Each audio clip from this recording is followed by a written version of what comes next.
Miss Lizzie.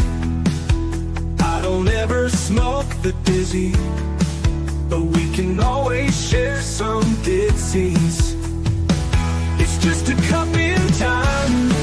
This song doesn't have to rhyme. Life's all of us, not every moment we can be feeling fine.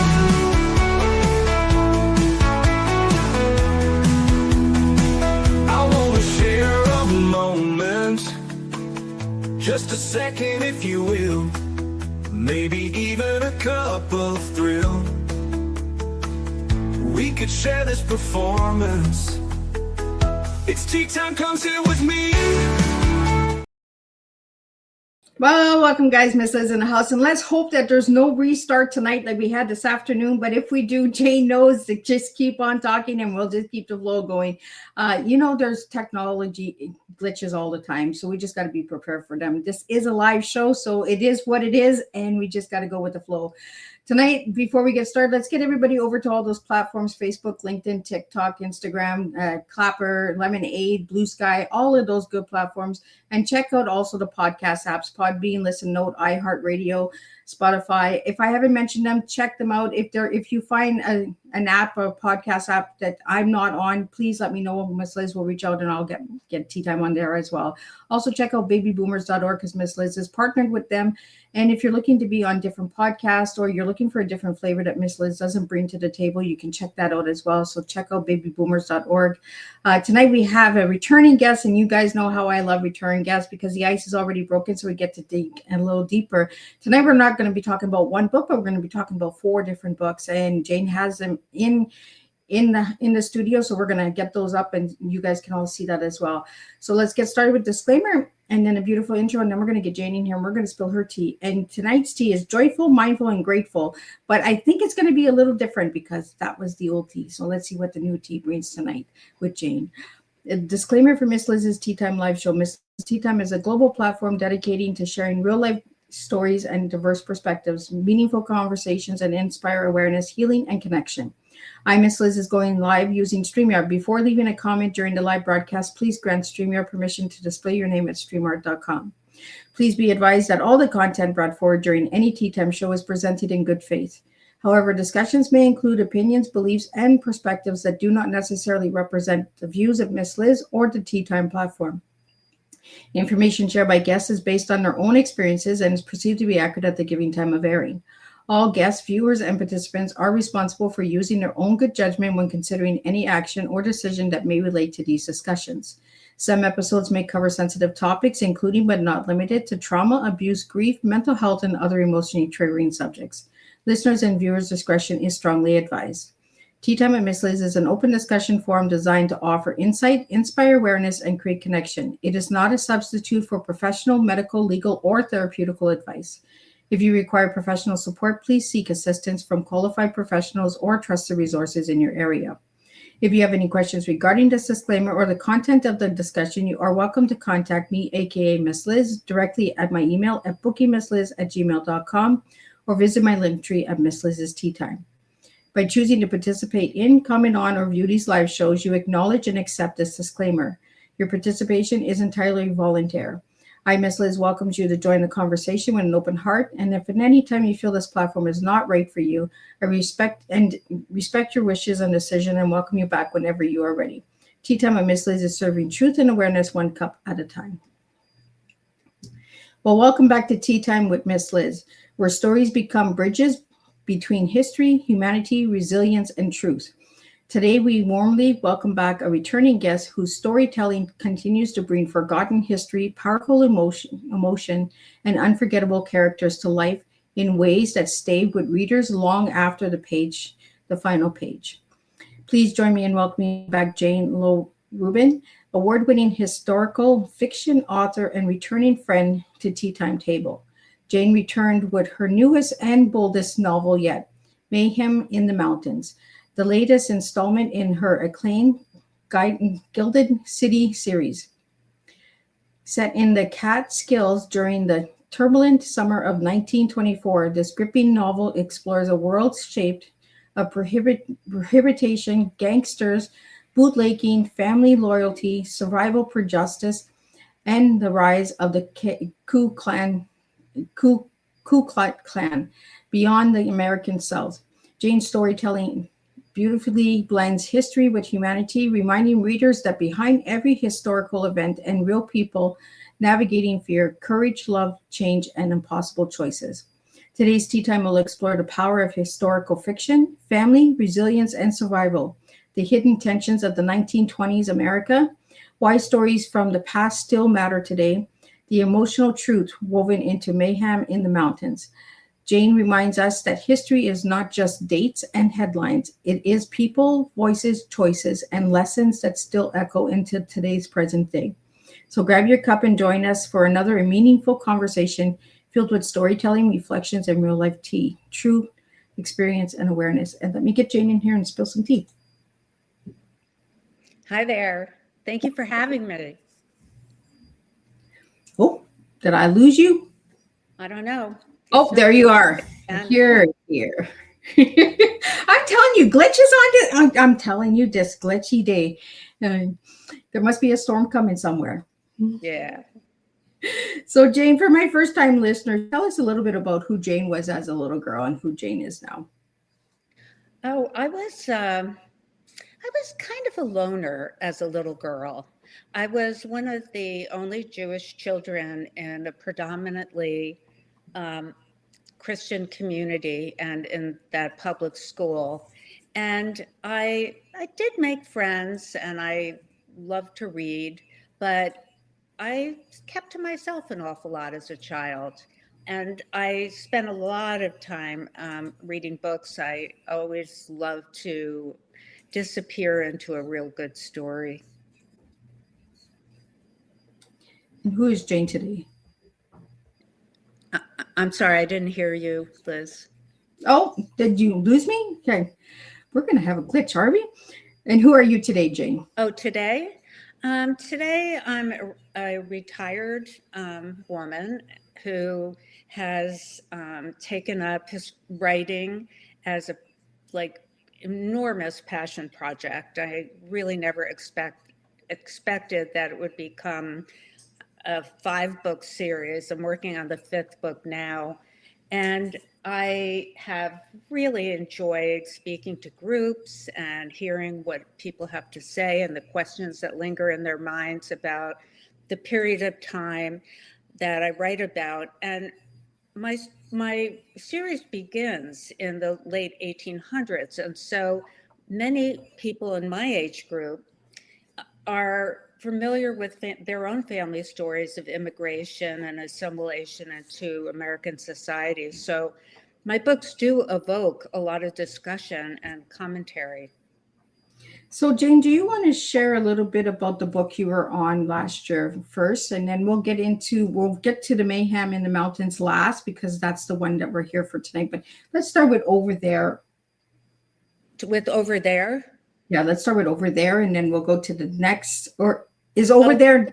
Over There is not the first one, is it? No, but I will take you to the first one on this brief journey.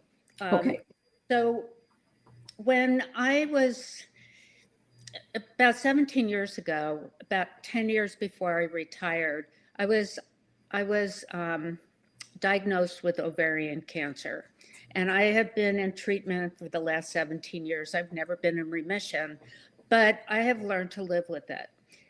What I found out, I was a healthcare executive at the time. What I found out was that I had a genetic defect. And so I became very, very curious about the people of my family in the past. And I wanted to find out how far back I could trace the defect. And eventually I did. And I started fundraising for research and so forth. But what's really interesting in the writing is that no one remembered my great-grandmother's name because she died young. And her name was Matilda. Everyone called her Tilly, but I knew only a few facts about her. And so when I retired, I thought, gee, I'd love to give her a story. And I'd love to honor women of her generation before people knew much of anything about cancer. And so I took some writing classes and I wrote the book Threadbare.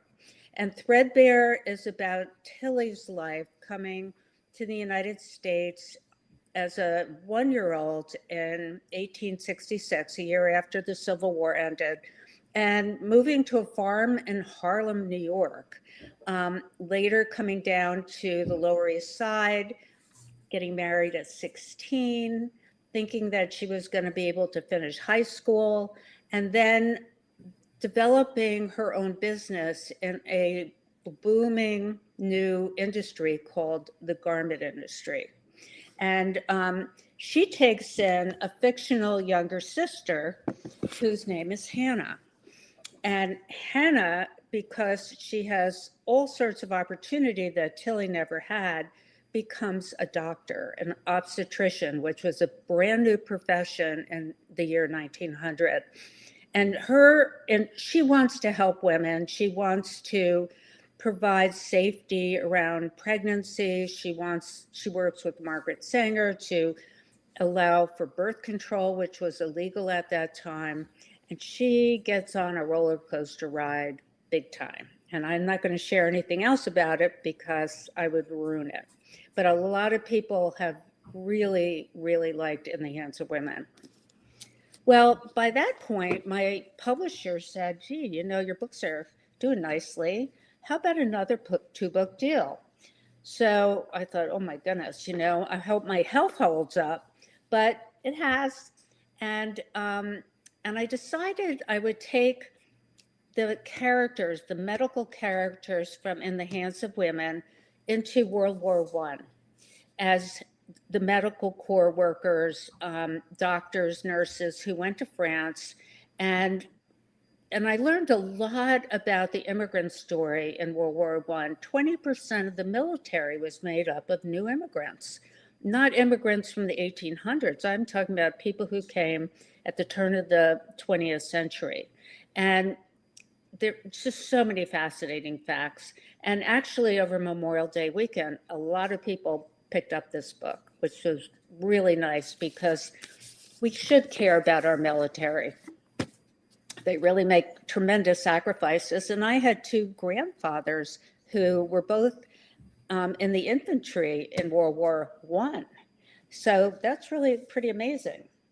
So that Over There came out. And while it was in production, I started working on the 4th book. This book was an absolute joy to write.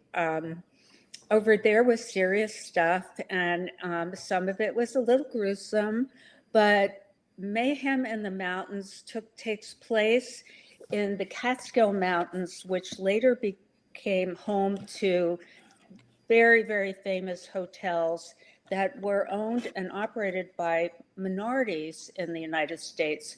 The Jewish Borscht Belt, there was an Italian Catskills, there was a Greek Catskills, and they all developed their own recreational locations because the Christian world did not allow them to book rooms at their resorts. So they created an alternative.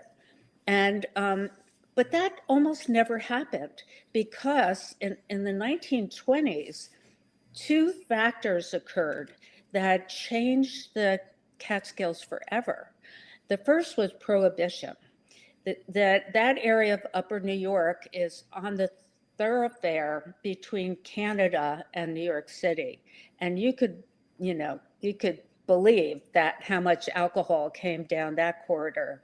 There were also gangsters who had breweries in that part of New York, including Dutch Schultz, who is a very famous gangster and is the guy on the cover. And he enters the story very early on.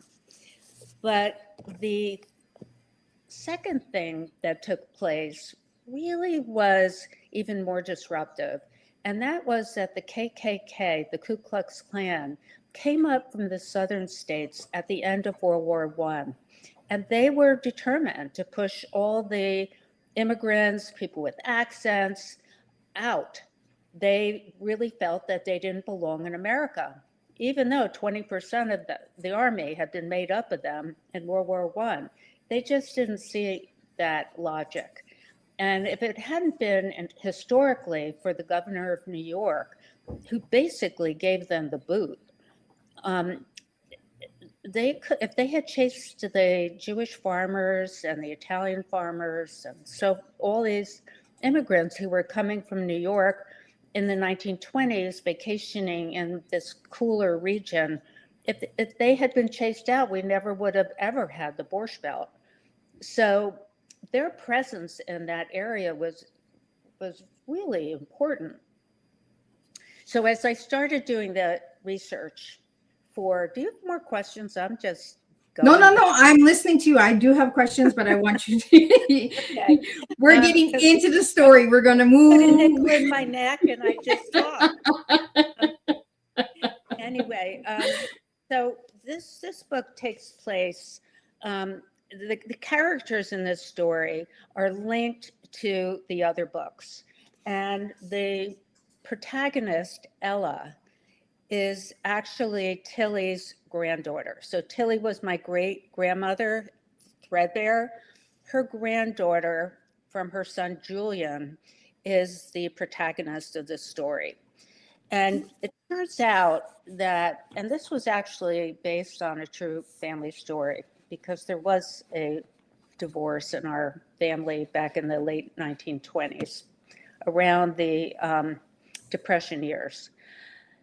So Julian was not a particularly loving father, and he had a lot of issues that are revealed in the book, but they've spilled over onto his children, and his two children, Ella, and her brother, Robbie, decide they're going to run away the summer after she finishes high school. And they've been hearing bits and pieces about this farm that tied to their grandmother, their Bubby, which is Yiddish for grandma. And they have this, Ella in particular has this fantasy that this farm is like this beautiful safe haven. And she decides they're going to get out of the city. Dad wants them to haul ice, which was really dangerous. And Robbie's just a little kid. And she picks up and leaves with him, crosses the Hudson River on a ferry.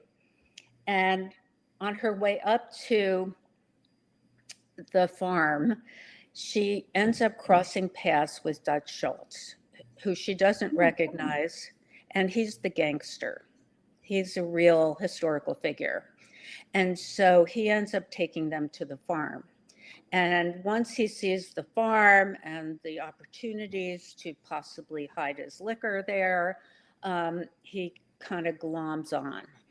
And so she gets up to the farm, and over the course of the book, she realizes that the farm is no heaven, and it's beautiful, and her aunt and uncle are wonderful people, but between them and the KKK who entered the story, there are some real serious threats. And like any good read, of course, there's some casualties and victims and you know, high suspense, and in the end, a happy ending. So as I said, it was a joyous ride through the Catskills writing this book. Really fun. Well, Jane, we have a question here, and it says, why did you choose the Catskills in 1924 as the setting? Well, it's because that's where the farm in Harlem went. And that's tied to history. There was a family that were contemporaries of the Rothschild banking family in Europe. And they were the von Hirsches, the de Hirsch family. The de Hirsch family was quiet, not like the Rothschilds were always in the newspaper. They were like the Kardashians, the Jewish Kardashians. The de Hirsch family, they were quiet money. And they were very concerned about the plight of the Jews in Europe way back in the 1800s. And so they set up a farming foundation where they sent farmers from Russia, Jewish farmers, to land to get land in Israel, Argentina, and in New York State. And so this really happened. And so when the block of Jewish farmers left the Harlem livestock farms, they did it under the De Hirsch Foundation. And so it tied into history. It also set a stage that most people know about. Certainly most the New York metropolitan area knows about. Probably all Jews know about it. And it's an interesting story for non-Jews to know about, because there were so many parallels with the Italian families and the Greek families and so forth. And that we were all doing the same thing. We just had a different language. We had a different way to express our faith, but our actions were so similar. And so that was, this is an audience member who asked that question? Yeah, that was an audience member that asked. So I hope I answered your question. Well, I have a question for you. What inspired Mayhem in the Mountain, the title and the cover? Like, how did you come about putting those together? Oh, interesting. If for anybody who's interested in really getting to the bottom of that story, I wrote a blog that is on my author website about the evolution of the cover, and how I'm really lucky that at my publisher, Level Best Books, my editor is like very collaborative with me. And so I always ask for different kinds of covers, and she gives me choices, and then we sharpen it from there. Like In the Hands of Women, you can see the vines on the outside and the medical symbol. I got that idea from Kingsolver's book, Demon Copperfield, where the book has a border with a lot of clues about what happens in the book. And I thought that that was really interesting. And so I used that theme for the first 3 books. And even in Over There, these are like the fields of poppies, like in Flanders fields, the poppies grow. And they're from the famous poem. But when I got to Mayhem, we were in the roaring 20s. And I wanted to keep a little bit of the design around the outside, but I really wanted something splashier. And she just worked with me. We went through like 4 or 5 iterations, and then an artist friend of mine did a little bit of cutting and pasting while we were down in Florida, using a manicure scissors to cut out Duke and put him on top of a different background. And within like a half hour, we came up with this from all the raw materials she had given us. And then she went back and cleaned it up, and boom, we had a beautiful cover.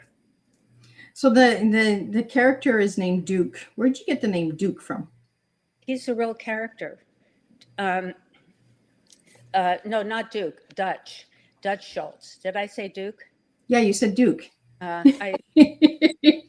is in the next book. Oh, we're getting done. No, there's no Duke. But it's Dutch Schultz. He's historical. A number of the characters and all the locations are historical. The pharmacy and what they served and what the soda fountains were like, it's all historical. I mean, I really love the research, and I'm very detailed about it, what people ate for breakfast. A friend told me I talk too much about food in my books, but I love food. And I think it's so fascinating, the different things that people ate. And here's an interesting piece of historical trivia. And if anyone watches the History Channel, there was a series about foods that made America. And it's fascinating. But in the 20s, it was the dawn of real packaged food. It was when the Heinz company started bottling their ketchup and sauces, and they were safe to transport around the country.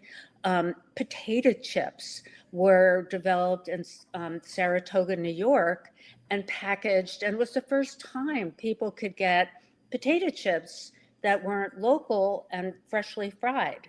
And so all of these foods started kind of finding their way into these soda fountains, and no one really understood how bad a lot of that food was for you because it tastes so good. And but it wasn't fresh, and it had a lot of bad ingredients.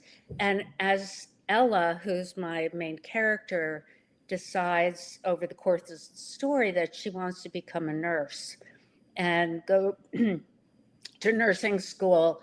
And as she's helping her Aunt Miriam, who went to France and over there, and Miriam's husband, Eli, who was in France and at their clinic, she starts seeing people with high blood pressure. And there was no medication for high blood pressure in the 1920s. And people they didn't live very long. And most of them couldn't change their eating and some of the contributing factors. But she's sitting at the soda fountain realizing that these potato chips that are so delicious have a connection to the disease.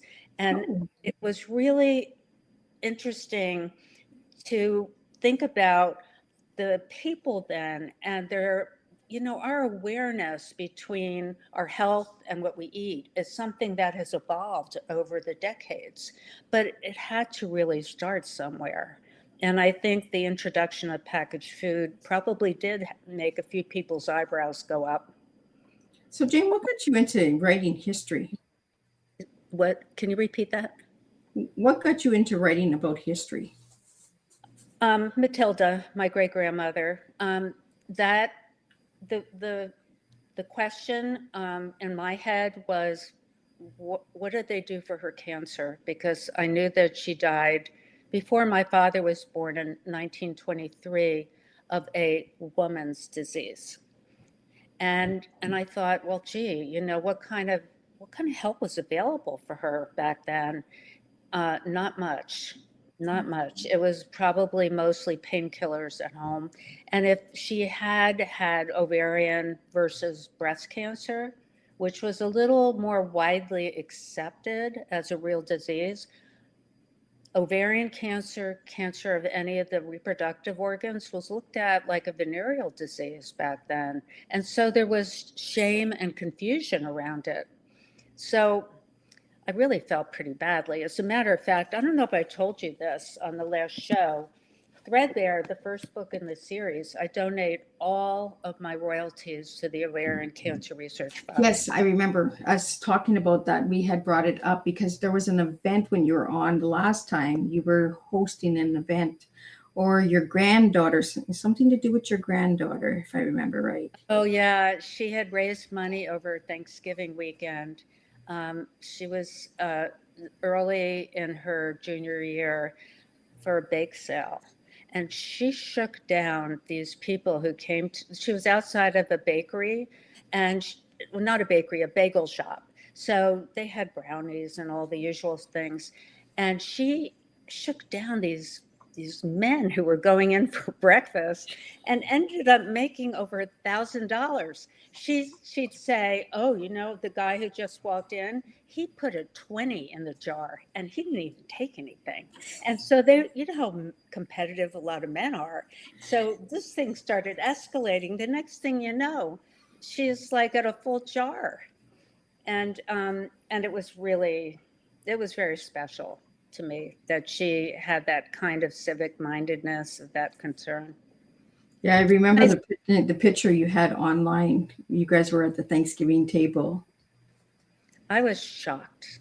Yeah. And it's nice at my age to see young people have that sense of caring about people in their community. It's just so important. Well, Jamie, I have a question that just came in, and it's what parallel do you see between the 1920s and today's world? Interesting. I could probably answer that in a lot of different ways. The 20s was when well, first let me take it the economics, and then I will answer it from a social perspective. The 20s were a very booming period economically, and there were very few checks and balances and controls on the stock market, and everybody knows that in 1929 the stock market crashed, and it was devastating for the country. But people were enjoying it so much, and they all of a sudden had money they had never had before, and they just thought it would last forever. And so they spent furiously, they did all kinds of crazy things. And I think that in our world, in our country right now, is very split between the haves and the have-nots. And the haves are on a joyride, and the have-nots are struggling. And I think that there will be another stock market reckoning, because I think that it's, there's a lot of similarities. But the impact that had on the people in the 1920s, particularly the New Yorkers, were that for the first time they could afford to send their families outside of New York in the summer. And New York just was sweltering with those apartments, no air conditioning. Some people still didn't have electricity and fans. And to be able to send your at-home wife and your children up to the Catskills to rent rooms in a farmhouse or a bungalow in the 1920s was like an amazingly fabulous thing to do. And the men would come up for the weekend, and it was a few hours of driving each way. And during the week, the moms and children would stay put. So the second similarity is along social lines. Before World War I, ethnic neighbors didn't mix. So New York was like strips of ribbon from north to south in the lower part of Manhattan, from the Hudson River all the way east to the East River. And in these strips were different ethnic groups and tenement buildings. And they, as I alluded to before, they spoke different languages, they practiced different religions, but they lived exactly the same. They were all coming from extreme poverty and abuse, and they were looking to get safety, employment, education, and for their children. But they didn't really mix. They were superstitious, they didn't trust each other. And when World War I came about, there was a tremendous sense of patriotism amongst all these immigrants, and they enlisted. But General Pershing, who oversaw the military, had to teach them all English and get them to work as a cohesive unit. And so he did something very clever. He set up these training camps, but he wouldn't let anyone bunk together who spoke the same language, or had, like, the Italian boys were in with the Jewish boys, were in with the Greek boys, and they had to commonly figure out how to communicate with the little English they had. And in their training, they had to learn to trust each other, to watch each other's backs. And so by the time they got on the ships to go over to France, they were really getting there. And I dug up a letter from from the War Department, from an Italian boy who was in a hospital bed, sent to his mother down on Mott Street, and telling her that he was okay, that he had been shot in the leg, but he was going to heal. He wasn't going to lose his leg. And he tells her the story of what happened. And what happened was that they were advancing out of the foxholes, and he found himself shot, and he looked up, and there was a German soldier with a bayonet about to spear him. And then all of a sudden, the German soldier falls over to the side. He looks to see where the gunshot came from, And it was his friend Murray from the Wow. from the barracks. And he's writing to his mom, and he said, you know, you never would let me go over to the Lower East Side because you thought they'd rob us blind. They thought if they went to the Italian area, we'd kill them. And, this guy saved my life. And now he's more of a brother than my own brothers. And the importance of that story is that multiply that by thousands. And all of these men are coming back to America, and they're friends. They're trusting each other. They're veterans. And they're in a world that's hitting the 1920s. There's some money, there's jobs. They set up businesses together. They move out of the city. They go onto Long Island. They go to New Jersey. They are living in the same neighborhoods. Their kids are going to public school together. And all of a sudden, this melting pot has legs.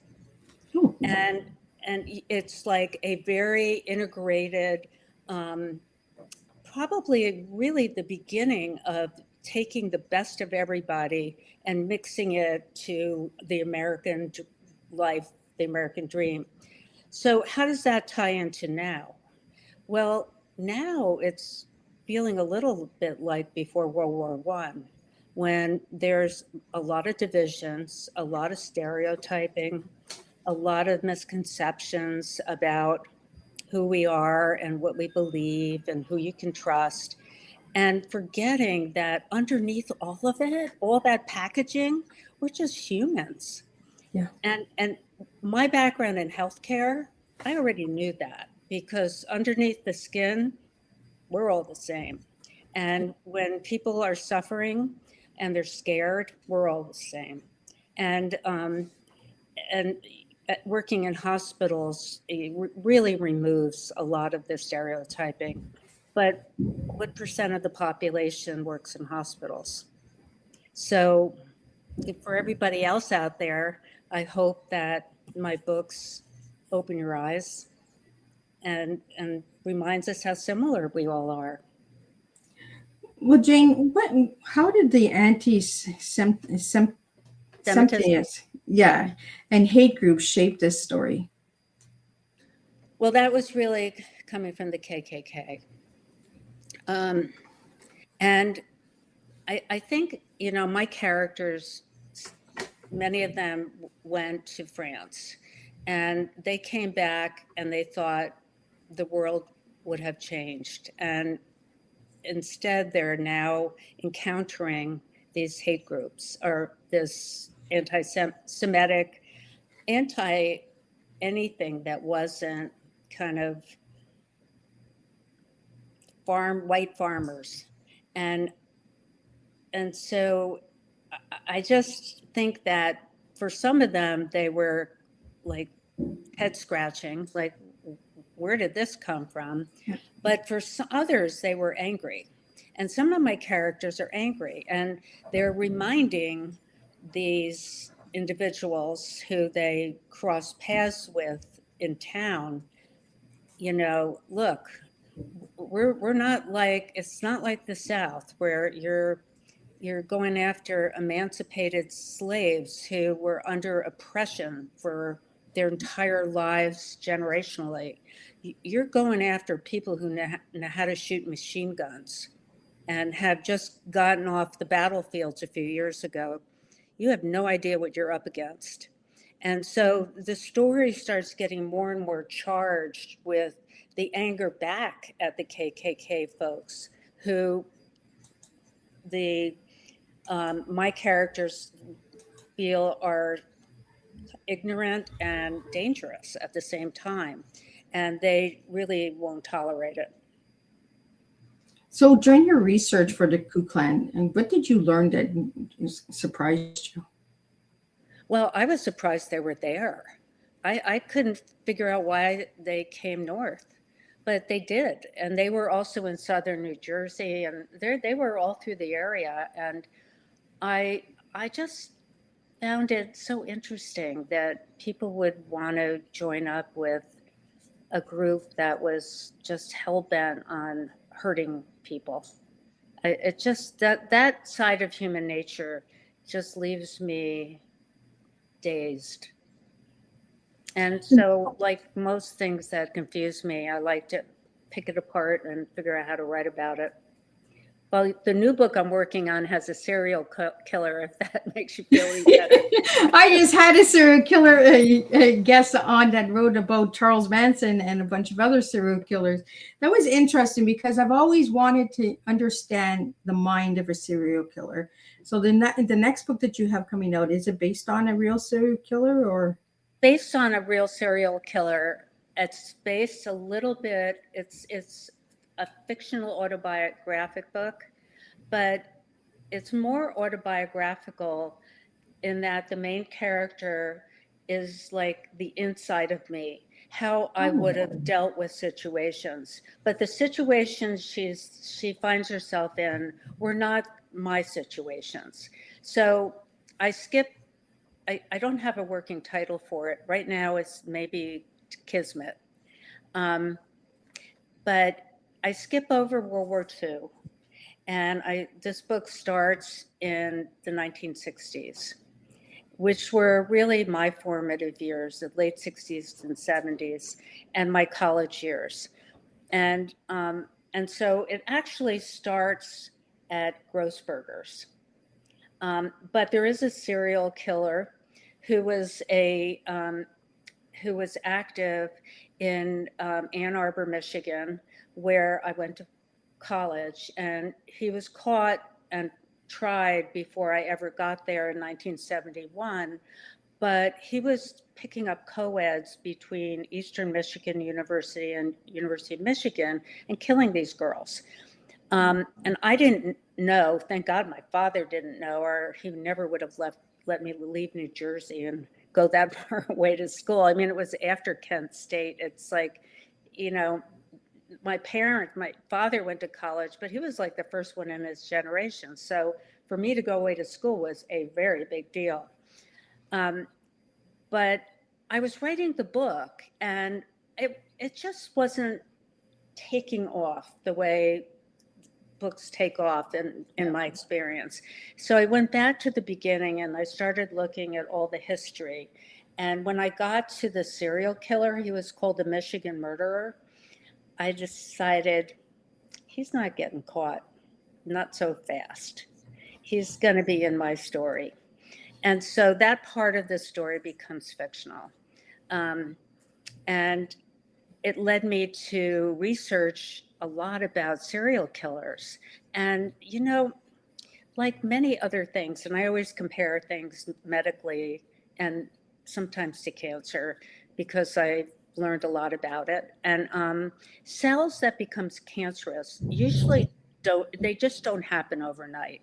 Yeah. It's always a series of things, the body aging, external chemicals, genetics. Well, serial killers are much like that. They may have difficult childhoods. There may be a gene, but that alone won't make a person snap. It has to be. Well, that's the thing, right? A lot of people think people are snapping when they become a serial killer. Well, but they do you think it's like a brain, like, you know, like a dog, a Dalmatian, not a Dalmatian, but there's a dog, I'm trying to think of the name, and its brain, as it gets older, it shrinks the brain, right, and tightens the brain, and then the dog snaps. It's a black dog, I can't remember the name of it. And the brain just snaps. A Doberman? Oh, maybe a Doberman. Well, the thing is with serial killers, the Vietnam War was a big part of the backdrop of my generation. And war sometimes is that final ingredient that can turn a person into a killer when he comes home, because it's the first time that we have checks and balances, and we supposedly do in wartime, but you have permission to kill. And Vietnam got crazy. I mean, there were all sorts of violations of war codes of conduct, and some of these soldiers really went pretty nuts. And so my character, that's his case. That caused him to turn. So he comes back after the war and tries to hide in the college campus world, and he's not happy unless he's killing women. So Jane, in your 4 books, why is it important for you to have a You're cutting out, Liz. Why is it important for me to why is it important? Why is it important for me to do what? Why is resilience such a strong theme throughout all of your books? Resilience is definitely a strong theme. I think that life is full of adversity, even the best lives. Nobody gets off scot-free. And I think the people who are the happiest, who fare the best, are people who are resilient. I think that is probably more important than intelligence, is being able to take in the rough stuff and still function, to still have a quality of life. And so I want my protagonists, my main characters are mostly women, but they had plenty of things stacked against them with the times they lived in and the circumstances of the story. But I wanted them to be problem solvers. I wanted them to forge ahead, take care of themselves, their families, the people they loved. And I really believe that throughout history, there were many, many women like that who are just invisible characters. And a lot of historical fiction writers like to take a famous person or a person who should have been famous because she did great things and construct a story around that character. So they're teaching the reader a little bit of history about that character. On the opposite end, I like to look at the ordinary woman, the woman who just didn't want to make spaghetti and meatballs for dinner, or brisket, or whatever, or baklava. You know, the woman who wanted to break out of the expectations of the time and do something different. And because I think that we never would have gotten the vote had it not been for the thousands and thousands of women just like that, who just are buried namelessly in history. But it wasn't only Susan B. Anthony who drove the process. She led the process, and other suffragette leaders came behind her. But it was people like us who made it happen. And so I like to put the microscope on the ordinary. I like that because, it's the ordinary that doesn't get seen and heard.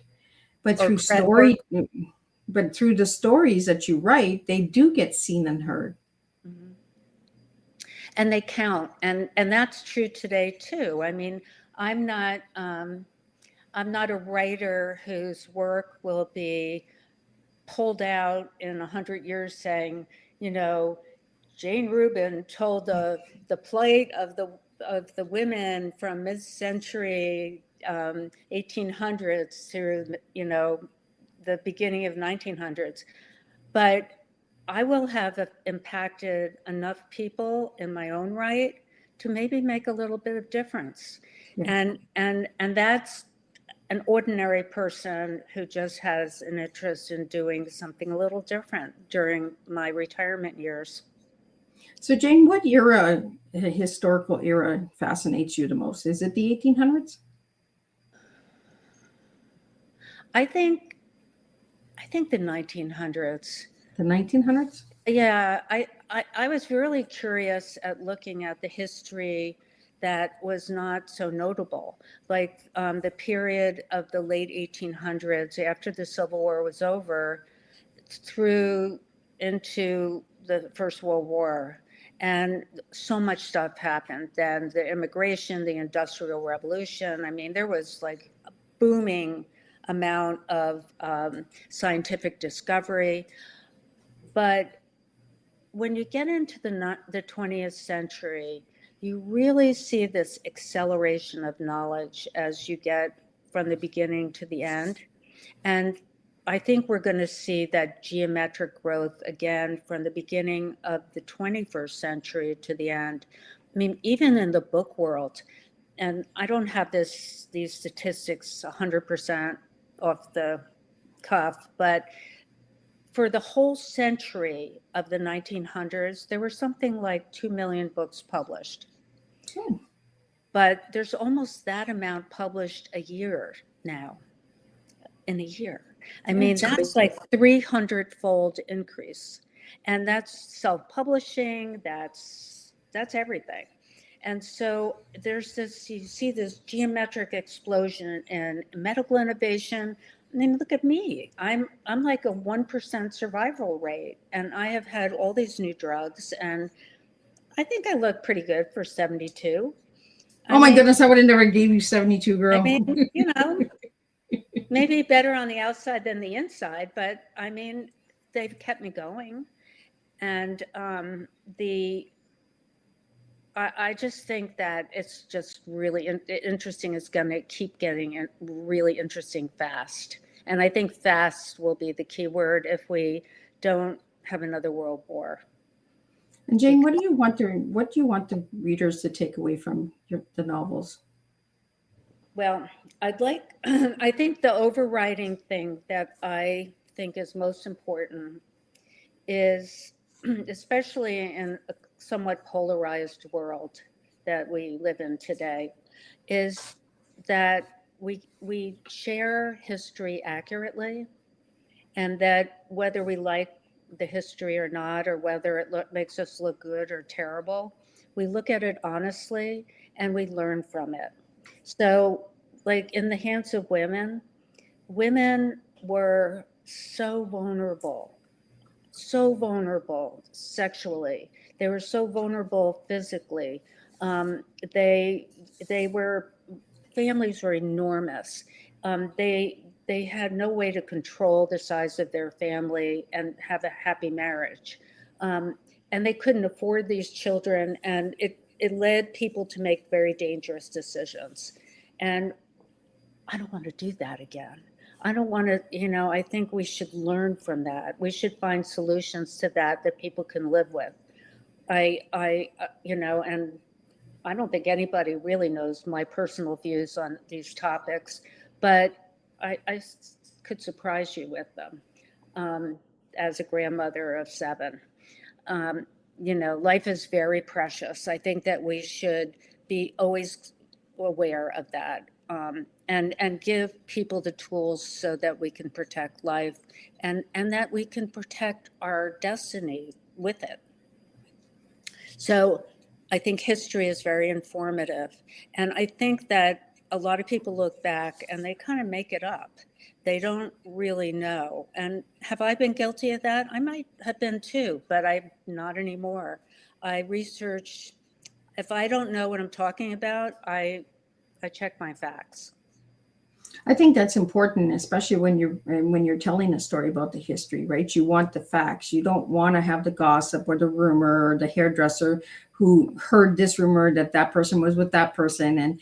And we were talking about this the other night, me and Alan, when he came on and talked about Charles Manson, and him as well. When he's writing his books, he said, I want the facts, Liz. I want the source. I don't want the latest gossip in the town. Because when you're bringing these stories to the table, you want people to learn from them, not make their own stories or create their own dilemma of what has happened. Well, we have this social media that is a two-edged sword. It's very entertaining. You can get real news fast. You can get make-believe news fast. You can get opinions quickly, and how to sort it out and know what to believe is very, very difficult, aside from the fact that it's sort of polluting our children's heads, which is a whole nother matter. Absolutely. Well, that goes into the next question I have for you is, what message would you leave for future generations with your books? I think that it's really important to see the common denominators across our population. And we are one people, and we come in all different shapes and colors and forms and beliefs. But I think that teaching children and adults to respect and seek to understand each other. For example, there is a passage in this book where one of the KKK men there's a medical issue, and he has to turn to people he never would trust. And his wife, who's kind of on the outside of it, is feeling very regretful. And she says to Miriam, the nurse from over there, she says to her, well, you know, you can understand. I mean, these people are newcomers. It's natural not to want to, you know, to protect our own. And Miriam says, do you believe in the Bible? And the woman's like, oh, of course. And Miriam cites a passage from the Bible about welcoming strangers. And she said, well, what about that? I mean, I don't think it's normal to hate new people. I think it's normal to be curious. Yeah. I think it's normal to open your door and welcome them and get to know them and get to know your neighbor. But no, to go after them and threaten and burn their homes, no, that's not normal. Yeah. And that's the kind of level of conversation that I feel needs to come from the books, from all of them, is where are our hearts? You know, is it normal to corner a Jewish kid on a university campus just because he's Jewish? And he now represents atrocities in Gaza? I mean, what kind of thinkers are these people? You know, it's and that's the stuff. God, if I live long enough to see a little more harmonious behavior amongst different sorts of people, I'll feel very satisfied. So, Jane, what final message would you like to leave with everybody tonight? Read my books. I have a new one coming out. They're a lot of work.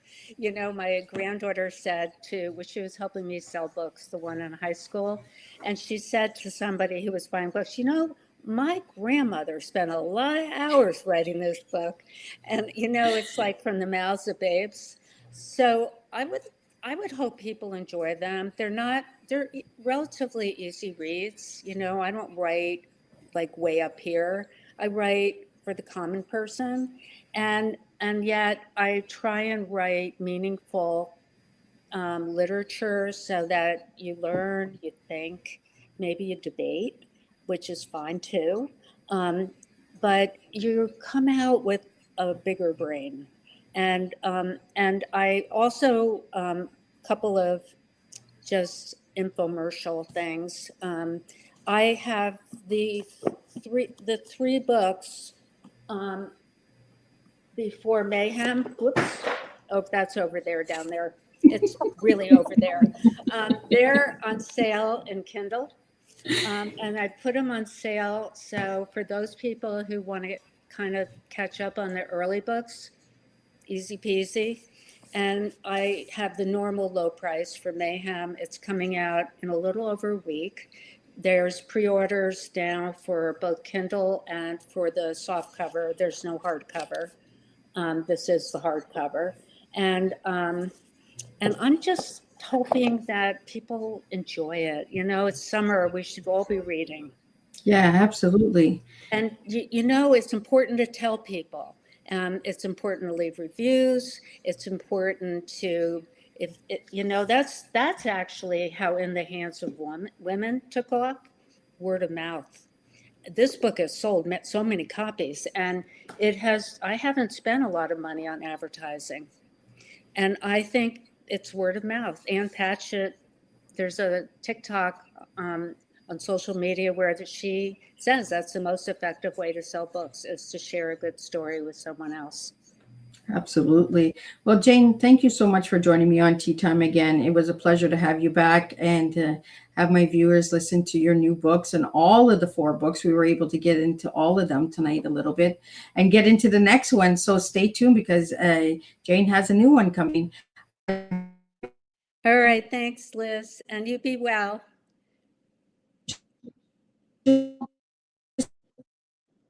Just like to spell. Oh, are you there? Yep, I'm here. Yeah. If you'd just like to spell out your website for the listeners, and then I'll do a wrap up of tonight's Tea Time. What do you want me to do about my website? Just spell it out. Okay. www.janeloeb, L-O-E-B, Rubin, RUBIN.com. Thank you, guys. And thank you, Jane, for coming again. A quick wrap up of tonight's Tea Time. What a rich and meaningful conversation tonight. Jane, thank you for once again bringing your heart, insight, and extraordinary storytelling to the Tea Time table. Your ability to weave history and emotional depth allows readers not only to learn about the past, but to truly feel it. Today's conversation reminded us that historical fiction has the power to preserve voices, uncover forgotten truths, and help us better understand both humanity and ourselves. Through Mayhem in the Mountains, you explored themes of fear, survival, family, prejudice, courage, and resilience during one of America's most complicated periods.